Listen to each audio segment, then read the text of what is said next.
Maayong udto, kini ang Sugbo News Live.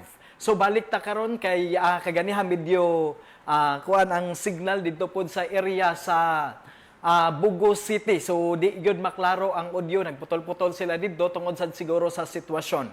Aning mga orasa nagpadayon ang search and rescue operations sa mga nabiktima sa 6.9 magnitude nga linog didto sa Bugo City. Ang Bugo City maoy epicenter sa 6.9 nga linog nga niigo kagabi. Ang Cebu Provincial Government gipanguluhan ni Governor Pam Bariccuatro atua karon sa amihan ng Sugbo sa pagtabang sa mga biktima. Si Alexa Oberes adunay live report nanukad sa Bugo City. Alexa, kumusta ang iyong sitwasyon diha? Yes, Monching, ani ata karon sa Cebu Provincial Hospital sa Bugo City. Ug kasamtangan, naanatay natala nga 173 injured ug naa na pud tay 28 nga mga patayng lawas diin karon naa sa ato ang luyo ang ato ang mga patayng lawas. Karon Monching, kasamtangan nagpadayon gihapon ang ato ang search and rescue sa uban natong mga naipit na extended sa diin mga kabukirang dapit o anaa pa sa mga nag-abot-abot dinhi nga mga injured nga mga taga Bugo, taga Medellin, taga Daan, Bantayan. Gikan ni sila sa mga nagkalain-lain nga mga barangay, Monching. Alexa. Okay. So mao mga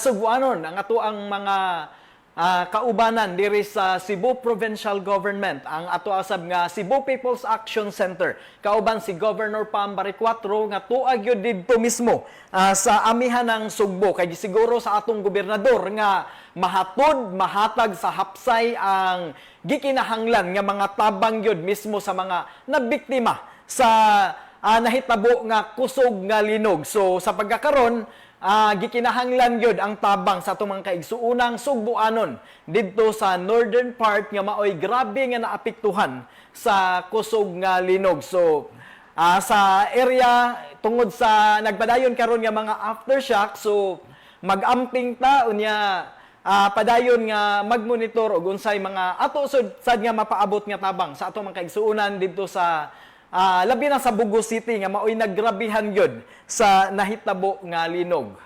Sugboanon manginlabot kita magpakabana tungod kay ato ang Sugbo. At ang mga kasayuran ug uban pang mga updates sa ato mga kaubanan nga tuag gyud mismo didto sa area nga naghatag sa tabang alang sa mga biktima sa linog. Ako si Monching Auxtero, maayong udto.